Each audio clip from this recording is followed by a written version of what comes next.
Subscribe now. Hello दोस्तों, कैसे हैं आप सब। मैं समझता हूँ आप सब बहुत अच्छे होंगे। तो आपका स्वागत है निशान क्लासेस में। आज हम बात करने वाले हैं अग्नि चक्र बैच में चैप्टर 1 एक्सरसाइज 1.1 न्यू सिलेबस। जो कि आपने अब तक सीखा था वो ओल्ड सिलेबस था, लेकिन जो न्यू सिलेबस के अंदर है चैप्टर 1 में केवल दो ही एक्सरसाइज हैं, एक्सरसाइज 1.1 और एक्सरसाइज 1.2। तो आज हम एक्सरसाइज 1.1 को सीखने वाले हैं। बहुत ही इंपॉर्टेंट वीडियो होने वाली है आपके लिए। जो भी 10th क्लास के स्टूडेंट है वो वीडियो को स्किप ना करें, वीडियो को पूरा देखें, लाइक करें, शेयर करें और बढ़ते हैं वीडियो को और देखते हैं पहला सवाल। तो फर्स्ट सवाल आपको दिया गया है इसमें कि निम्नलिखित संख्याओं को अभाज्य गुणनखंडों के गुणनफल के रूप में व्यक्त करो। तो ये जो एक्सरसाइज है 1.1 है, 10th class math new syllabus है 2023-24 का। यूपीएमएसपी की वेबसाइट पर आप डाउनलोड भी कर सकते हैं। बुक अभी मार्केट में अवेलेबल नहीं हुई है, लेकिन कुछ दिनों बाद में अवेलेबल हो जाएंगे। जो कि आपका ओल्ड सिलेबस था उसमें चैप्टर 1 में 5 एक्सरसाइज थी, लेकिन जो न्यू सिलेबस आया है उसमें केवल 2 ही एक्सरसाइज हैं चैप्टर 1 में। चैप्टर 1 का नाम है परिमेय संख्या, उसमें केवल 2 एक्सरसाइज है, 2 ही एक्सरसाइज आपको पढ़नी है एग्जाम में। यानी यूपी बोर्ड 2023-24 में जो बोर्ड एग्जाम्स होंगे उसमें केवल 2 ही एक्सरसाइज आएंगी चैप्टर 1 में से। तो आज हम एक्सरसाइज 1.1 को देखने वाले हैं, बहुत ही आसानी से समझेंगे, एक सवाल को समझेंगे, बहुत ही बेसिक लैंग्वेज में से देखेंगे। तो पहला सवाल आपको दिया गया, जैसे कि मैंने बताया आपको कि निम्नलिखित संख्याओं को अभाज्य गुणनखंडों के गुणनफल के रूप में व्यक्त करो। तो पहला सवाल आपको दिया है 140। तो आपको 140 के फैक्टर करने हैं, गुणनखंड करने हैं। तो आपको तोड़ना पड़ेगा। 140 किसके पहाड़े में आता है? तो ये 2 के पहाड़े में आता है। 2 से काटेंगे, 2 सत्ते 14, 0 ऐसी रहेगा। 2 से फिर काटेंगे, 2 तिया 6, 1 बचेगा, 2 पंजे 10। अब ये 35 है, 35 2 के पहाड़े में नहीं आता, ये 5 से कटेगा। 5 से काटेंगे, 5 सत्ते 35। हमें उस संख्या से काटना है जिस संख्या से वह संख्या कट जाए। 140 2 से कट रहा था, 2 से 70 बार काटा, 2 से फिर 70 को 35 बार काटा। अब ये 35 2 से नहीं कटेगा, इसलिए हमने इसे 5 से काटा। 5 से 35 7 बार कटेगा। अब ये 7 जो है 1 बार कटेगा। तो 140 के गुणनखंड आ चुके हैं 2 गुणा 2 गुणा 5 गुणा 7। अब हम लिखेंगे इसे 140 बराबर 2 गुणा 5 गुणा 7। अब यहाँ 2 कितनी बार आ रहा है? 2 बार आ रहा है, तो हम लिख सकते हैं 2 की घात 2 गुणा 5 गुणा 7। ये आपका आ चुका है आंसर। तो पहले का पहला सवाल कुछ इस प्रकार से होगा। मैं समझता हूँ समझ में आ गया हो, कोई दिक्कत नहीं, आपको बस फैक्टर करने हैं, संख्या से काटना है, जो भी काट के आता है गुणनखंड उसे आपको गुणनफल के रूप में लिखना है। चलिए सेकंड सवाल की हम बात कर लेते हैं। तो पहले का सेकंड सवाल आपको दिया गया है 156। इसके आपको गुणनखंड करने हैं। तो हमें देखना है कि 156 किसके पहाड़े में आता है। 2 से काटेंगे, 2 सत्ते 14, 15 है, 1 बचेगा, आगे 6 16 हो गया, 2 अट्ठे 16। 2 से फिर काटेंगे, 2 तिया 6, 1 बचेगा, 2 अट्ठे 16।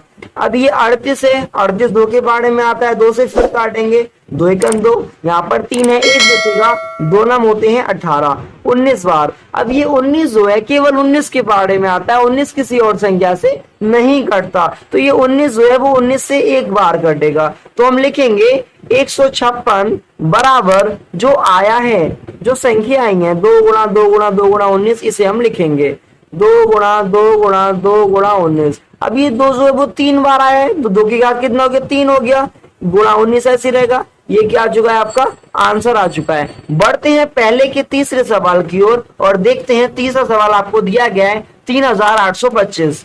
3825 इसके फैक्टर करने। अब ये किससे कट रहा है? 2 से तो कट नहीं रहा, जाहिर सी बात है, क्योंकि एंड में 5 आ रहा है। 5 विषम संख्या है, 2 से नहीं कट सकती। देखिए 2 से वह संख्या ही विभाजित हो सकती है जिसका इकाई का अंक 2 से भाज्य हो, मतलब 2 की पहाड़े में आ सके। तो ये 5 2 की पहाड़े में नहीं आ रहा, 2 से विभाज्य नहीं होगी। आगे से 5 से काटेंगे, तो 5 सत्ते 35, 38 है, 3 बचेगा, 32 हो गया, 5 छंग 30, 32 में 30 के 2 बचेगा, 2 आगे कितना है? 5 है, 5 पंजे 25। अब ये फिर 5 से काटेंगे, 5 ही 5, 2 बचेगा, 26 हो गया, 5 पंजे 25, 1 बचेगा, 5 दिया 15, 3 हो गया। अब हमें देखना है 153 किस में आता है। तो ये 3 के पहाड़े में आता है। 3 पंजे 15 और 3 इकन 3। अब ये कितना बचा, 51 बचा। 51 किसके बारे में आता है, तो तेरे सत्ते 91 होते हैं, लेकिन ये किससे कटेगा, 3 से कट रहा है, 3 से काटेंगे, 3 इकन 3, 2 बचेगा, 3 सत्ते किस कट रहा है। अब ये 17 है, 17 केवल 17 के बारे में आता है, तो 17 से एक बार काटेंगे, तो हम लिखेंगे 3825 बराबर 5 गुणा 5 गुणा 3 गुणा 3 गुणा 17। ठीक है, जो आया है वो हमने यहां पर लिख दी संख्या। अब यहां पर 5 जो है वो 2 बार आया, तो 5 की घात 2 हो गई, 3 2 बार आया, 3 की घात 2 हो गई, 17 ऐसी रहेगा।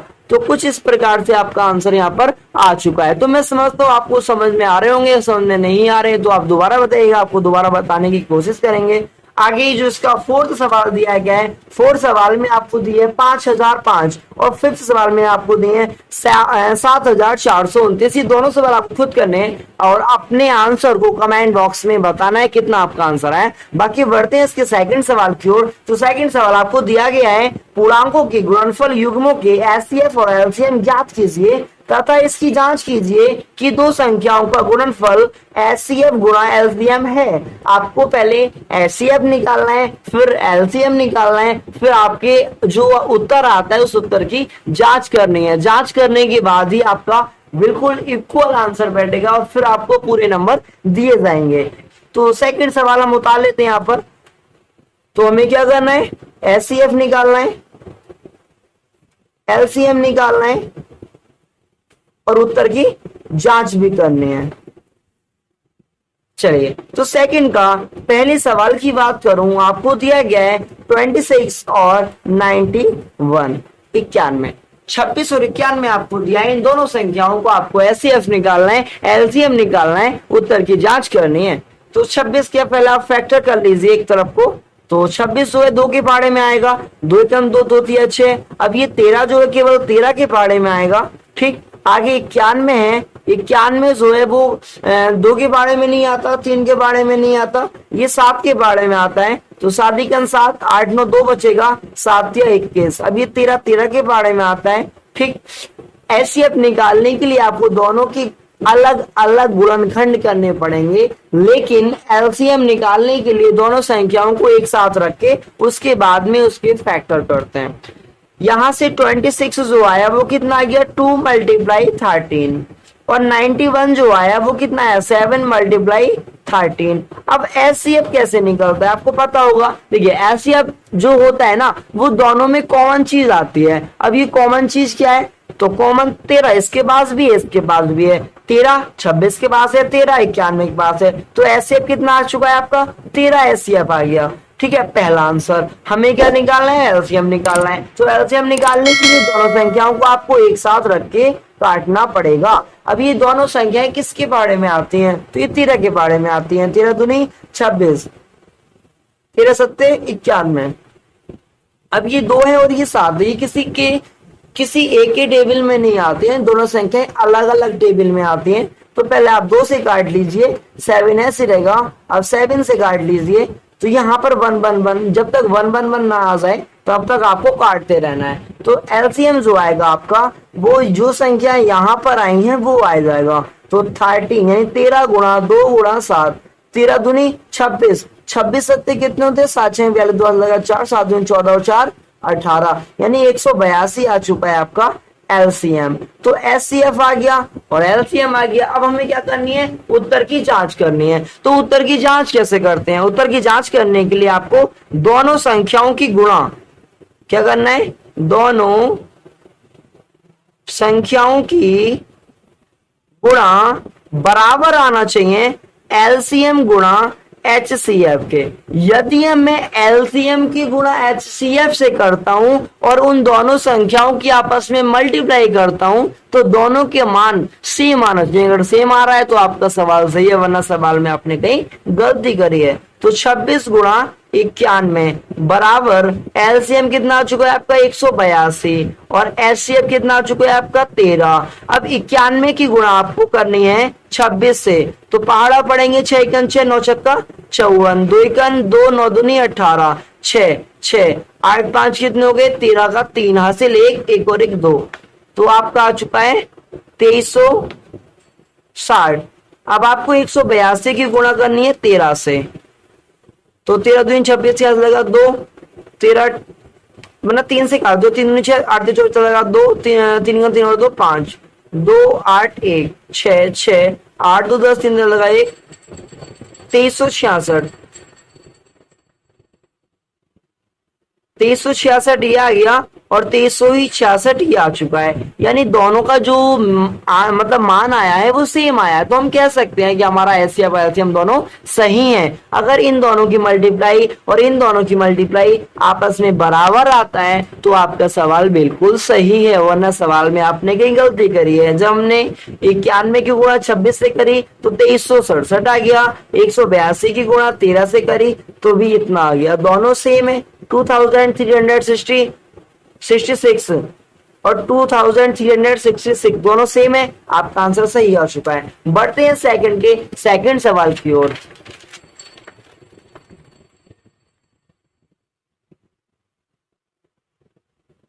तो सेकंड सवाल दिया है 510 और 92। सबसे पहले आपको 510 को सॉल्व करना है, 2 से काटना पड़ेगा, 2 दूनी 4, 1 बचेगा, 2 पंजे 10, 2 पंजे 10, फिर ये 5 से काटना है, 5 पंजे 25, 5 एकन 5, अभी किससे काटना है 3 से काटना है, 3 दूनी 6 ज्यादा बैठ रहा है, 3 एकन 3 सत्ते 21, अब ये 17 से काटना है, अब ये 92 काटना है आपको। यहाँ से क्या निकलेगा एचसीएफ निकलेगा, एचसीएफ क्या होगा कॉमन चीज आएगी क्योंकि 2 इसके पास भी इसके पास भी तो 2 आ जाएगा। आगे कुछ और किसी के पास है नहीं है, इसके पास 2 है इसके पास 2 नहीं है, इसके पास 5 है इसके पास 5 नहीं है, तो चीज जो आएगी वो कॉमन आएगी जो कि दोनों के पास में होगा। दोनों के पास केवल 2 है तो 2 इसका आंसर आ जाएगा। अगर मैं बात करूं एलसीएम की तो एलसीएम में सभी चीज उतारेंगे हम, 2 गुणा 5 गुणा 17 गुणा 46 गुणा 3, तो 5 दूनी कितना होता है 10, 10 गुणा करेंगे 17 से कितना आएगा 170, 170 की गुणा करेंगे हम 46 से, 170 की गुणा करेंगे 46 से, 6 0 0 7 6 42 को लगा 4 6 6 4 10, 4 0 0 7 का टेस्ट काट लगा 2 4 1 4 और 2 6, तो 0 2 8 7 7820 आ गया। इसकी गुणा करेंगे हम 3 से, तो 3 0 0 3 नीचे 8 तो 24 के 4 लगा 2 3 7 21 28 29, तो ये आपका आ गया 29460, ये आ चुका है आपका। ठीक है, एलसीएम भी आ गया, एचसीएफ भी आ गया। हमें क्या करना है उत्तर की जांच करनी है, तो हम लिखेंगे दोनों संख्याओं की मल्टीप्लाई अर्थात 510 multiply 92 is equal to LCM गुणा एचसीएफ। ठीक है, ये कर लेंगे। हमें गुणा करनी है तो 510 की गुणा करेंगे 92 से, कितना है जब हमने 510 की मल्टीप्लाई 92 से करी तो 46,920 आ गया, और जब मैंने 23 है सॉरी यहाँ पे 23,460 की मल्टीप्लाई 2 से करी तो आपका यही आएगा 46,920। तो दोनों की जो आंसर है वो सेम आ चुके हैं, दोनों तरफ सेम है। अगर एचसीएफ की गुणा एलसीएम से करते हैं आप और दोनों संख्याओं की मल्टीप्लाई करते हैं, अगर दोनों के आंसर सेम आ जाते हैं इस प्रकार से, तो आपका आंसर बिल्कुल इक्वल होगा, बिल्कुल सही है आपका आंसर। तो इसका दूसरे का जो तीसरा सवाल है जो आपको दिया गया है 336 और 54, खुद करना है आपको, और आपको आंसर कमेंट बॉक्स में लिखना है इसका।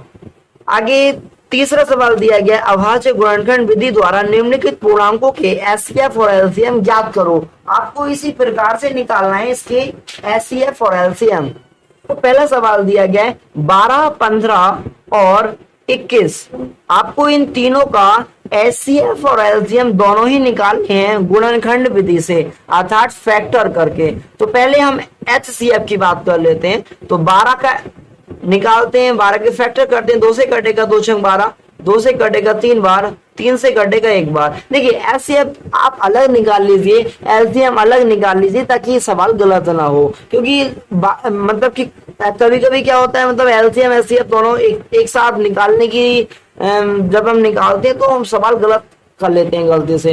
तो आपको इस चीज का ध्यान रखना, अगर आप अलग अलग निकालते हैं तो एचसीएफ में कॉमन चीज आती है, जबकि एलसीएम में चाहे कॉमन हो या ना हो सभी चीज ले लेते हैं हम।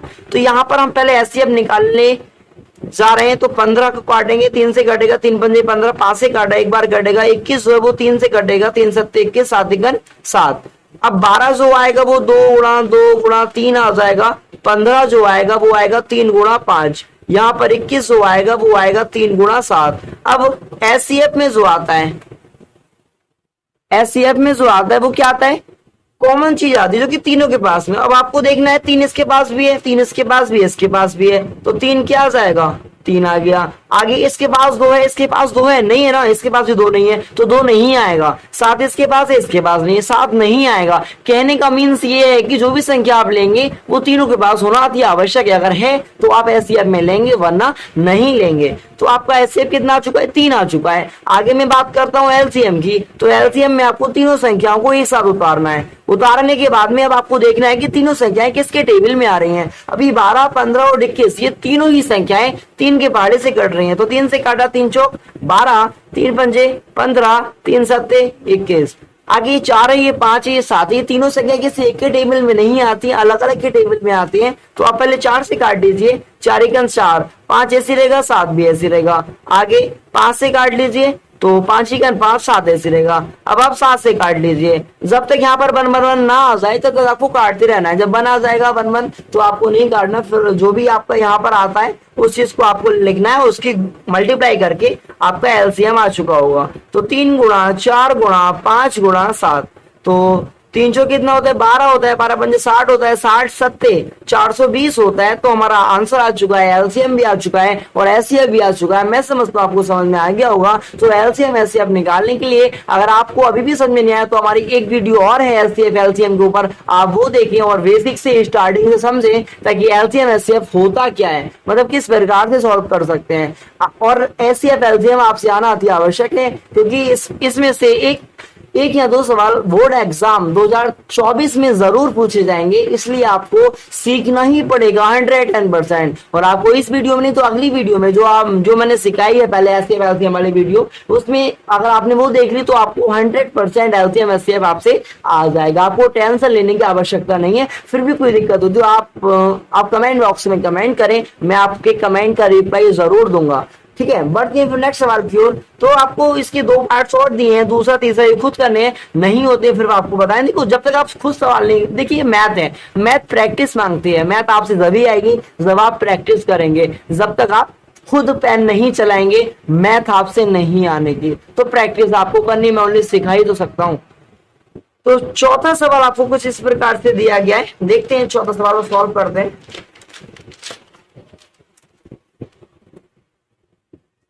तो 4 सवाल में आपको दिया है एचसीएफ यानी 306 और 657, इसका जो एचसीएफ दिया है वो 9 दिया है, आपको एलसीएम निकालना है, ठीक है। एलसीएम निकालना है, एचसीएफ आपको दिया है, दोनों संख्याएं भी आपको दी हैं। तो इसका सूत्र आता है एलसीएम निकालने का, एलसीएम बराबर दोनों संख्याओं की गुणा, जो आपको संख्या दी हैं दोनों संख्याओं की गुणा, और बटे में क्या आ जाएगा, एचसीएफ आ जाएगा जो आपको दिया गया है। अब संख्या क्या आपको दी है, 306 दिया है और 657 दिया है। आगे एचसीएफ आपको 9 दिया है। अब क्या 9 के पहाड़े से 306 कट रहा है, कट रहा है तो काट दीजिए आप, आपको थोड़ी सॉल्विंग सही हो जाएगी आपकी। 9 से काटिए, पहले 3 से काट दीजिए आप, 3 3 9, 3 एकम 3 0 ऐसे रहेगा, 3 दूनी 6, 3 से कट रहा है, फिर 3 3 9, 1 बचेगा, 3 चौक 12, 34 गुणा 657। अब 657 की गुणा 34 से करनी है, जो भी आएगा आपका आंसर आ जाएगा। पारा पढ़ते हैं, 4 7 28 काट लगा 2, 5 चौक 20, 2 22 लगा 2, 4 6 24 और 2 26, 7 21 के लगा 2, 5 15 और 2 17 7 लगा 1, 6 2 24 और 1 25, 8 2 1 3, 6 6 12 3 लगा 1, 5 2 7 और 1 8, तो आपका आ चुका है 28 338, ये आपका आ चुका है, इट इज करेक्ट आंसर। देखिए आपको इस अग्निचक्र बैच में आपको पूरी मैथ सिखाई जाएगी, तो जो भी हमारे चैनल पर नए हैं वो चैनल को सब्सक्राइब करें और हमसे जुड़े। और मैथ में अगर फिर भी कोई डाउट है, कोई सवाल समझ में नहीं आता है, तो आप बेझिझक हमसे पूछ सकते हैं, हम आपकी परेशानी को सॉल्व करेंगे, आपको हर एक चीज बताने का प्रयास करेंगे ताकि आप मैथ समझें, आप सीखें और आपसे भी मैथ आए। देखिए मैथ प्रैक्टिस मांगती है, प्रैक्टिस के बाद ही आपसे आएगी। तो मैं आपकी पूरी जहां तक मुझसे हो सकता है मैं आपकी पूरी मदद करने के लिए तैयार हूं। आप मुझे मौका दीजिए मदद करने का। चलिए 5वें सवाल की बात करते हैं। तो 5वां सवाल आपको कुछ इस प्रकार से दिया गया है, जांच कीजिए कि क्या किसी प्राकृतिक संख्या n के लिए संख्या 6 की पावर n अंक 0 पर समाप्त हो सकती है। इसमें कोई सवाल नहीं, आपको थ्योरी लिखनी है, तो हम इसका आंसर लिखते हैं डायरेक्ट। तो क्या लिखेंगे, अतः प्राकृतिक संख्या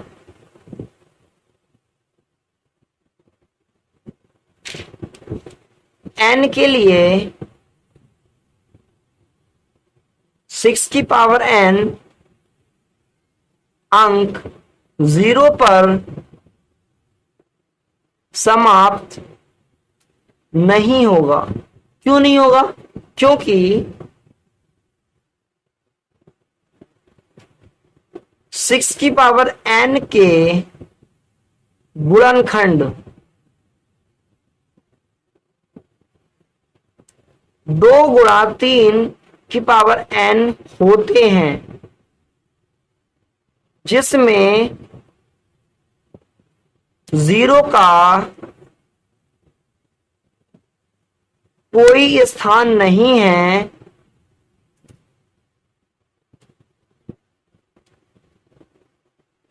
इसीलिए 6 की पावर n अंक 0 पर समाप्त नहीं होगा। ये जो मैं आपको सिखा रहा हूं ये मेरे खुद के नोट्स है, मेरी खुद की मेहनत है। आगे हम बात करते हैं 6वें सवाल की। तो 6वें सवाल में आपको दिया गया, हम पढ़ेंगे सवाल को। तो दिया गया है, व्याख्या कीजिए कि 7 गुणा 11 गुणा 13 प्लस 13, यानी व्याख्या कीजिए कि 7 गुणा 11 गुणा 13 प्लस 13 और 7 गुणा 6 गुणा 5 गुणा 4 गुणा 3 गुणा 2 गुणा 1 प्लस 5 भाज्य संख्याएं हैं क्यों, हमें बताना है। पहले उतार लेते हैं हम। 7 गुणा 11 गुणा 13 प्लस 13 और 7 गुणा 6 गुणा 5 गुणा 4 गुणा 3 गुणा 2 गुणा 1 प्लस 5। ठीक, भाज्य संख्याएं हैं, भाज्य क्यों है वही बताना है। तो पहले हम इसे सॉल्व कर लेते हैं। तो 11 सत्ते कितने होते हैं? 77 होते हैं। 77 की गुणा करने हैं हमें 13 से। तो 77 की गुणा करेंगे 13 से कितना आएगा? 7 21 लगा 2, 7 21 और 22 23, 7 और 7 1, 7 3 10 का जो लगा 1, 7 और 2 9 और 1 10, 1001 आ चुका है। 1001 में 13 जोड़ना है, 3 और 1 4 1। तो इसे सॉल्व करके 10 14 आ चुका है, 1014। और इसे सॉल्व करेंगे तो 7 छंग 42, 42 पंजे कितने होते हैं? 210 होते हैं। 7 छंग 42 पंजे 210, 210 चौका 4 0 0, 4 1 4 दूनी 8, 840, 840 तिया 3 0 0, 3 चौक 12 का तो लगा 1, 8 24 और 1 25, 2520, 2520 दूनी 2 0 0, 2 दूनी 4, 2 पंजे 10 का लगा 1, 2 3 4 और 1 5, 5040, 5040 में 5 और जोड़ना है तो आपका 5045 आ जाएगा। ठीक है, इसे हमने सॉल्व कर लिया। आगे सॉल्व करके आगे मैं डायरेक्ट आंसर बता रहा हूँ, क्वेश्चन में उतारूंगा, टाइम काफी लगेगा। तो अब हमें क्या करना है, डिवाइड करनी है। तो 13 से भाग करेंगे और 1014 को यहां पर हम भाग करेंगे। 5 से भाज्य है वो बताना है ना, तो 5 से भाग करेंगे 5045 को। अब 13 के बारे में 101 आता है? नहीं आता ना, कोई बात नहीं, छोटी संख्या ले लेंगे। तो 13 सत्ते 91, 13 अट्ठे 104, ज्यादा हो रहा है तो 13 सत्ते 91, माइनस करेंगे 0 बचेगा, 10 में से 9 गया, 1 बचेगा, उतारेंगे 4, 13 अट्ठे 104। मतलब बोलने का मीन्स है कि इसका जो शेषफल है वो 0 आ गया। जब 0 आ चुका है तो हमने दिखा दिया इसे कि 13 से विभाज्य है, मतलब 13 से भाज्य है। हम कह सकते हैं जिसका शेषफल 0 आ जाए तो वह भाज्य ही होगी, जाहिर सी बात है। इसके भाग करेंगे अब तो 5 इकन 5 0, उतारेंगे आगे 4 5 5 नम 45। तो आपका यहां पर भी 0 आ चुका है, तो हम कह सकते हैं कि ये भी 5 से भाज्य है। तो दोनों संख्याएं 5 से भाज्य हैं, दोनों संख्याएं 5 से भाज्य हैं। यही हमारा क्या आ चुका है, आंसर आ चुका है।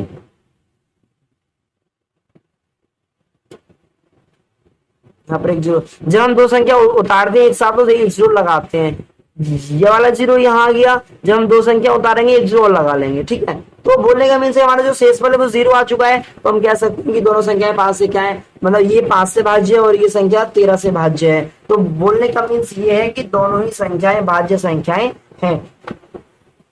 तो आपको दिया गया है 7वां सवाल, खेल के मैदान में, मतलब एक खेल का मैदान है, उसके चारों ओर एक वृत्ताकार पथ है, इस मैदान का एक चक्कर लगाने में सोनिया को 18 मिनट लगते हैं। तो सोनिया को एक चक्कर लगाने में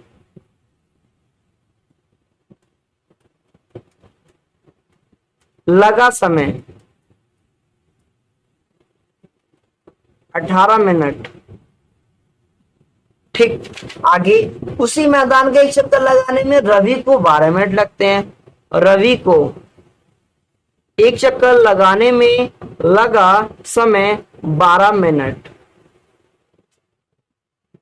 ठीक। आगे वो हमसे बोला कि दोनों किस स्थान पर मिलेंगे। अगर मैं दोनों का एलसीएम निकाल दूं तो मैं लिखूंगा कि वे पुनः मिलेंगे, उनके पुनः मिलेंगे 18 व 12 का एलसीएम निकाल दीजिए। आप साइड में निकाल दीजिए रफ कार्य में। 18 12 तो 2 से काटेंगे, 2 नंबर 18, 2 छंग 12, 3 से काटेंगे तो नहीं, 18 और 12 का एलसीएम निकाला तो हमने निकाला 2 नंबर 18, 2 छंग 12, 3 से काटा 3 3 9, 3 दूनी 6, 3 से काटा 3 1 3, 2 ऐसे रहेगा, 2 से काटा 2 1 2, तो 2 दिया 6, 6 दिया 18 दूनी 36, तो 36 आ चुका है। तो हम लिखेंगे 36 minute.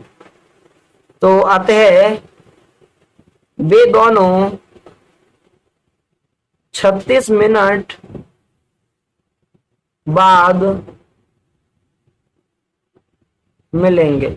It is right answer of this question. तो आपकी एक्सरसाइज 1.1 कंप्लीट हो चुकी है, जो कि न्यू बुक से न्यू सिलेबस के साथ, न्यू सिलेबस है दो, जो कि 2023-24 के लिए वेरी इंपॉर्टेंट वीडियो।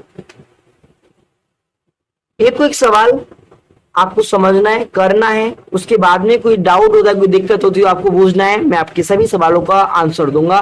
बाकी मिलते हैं एक्सरसाइज 1.2 के साथ नेक्स्ट वीडियो में। बाकी थैंक्स फॉर वॉचिंग, लाइक करें, शेयर करें, चैनल को सब्सक्राइब करें। बाकी मिलते हैं नेक्स्ट वीडियो में। Thanks for watching.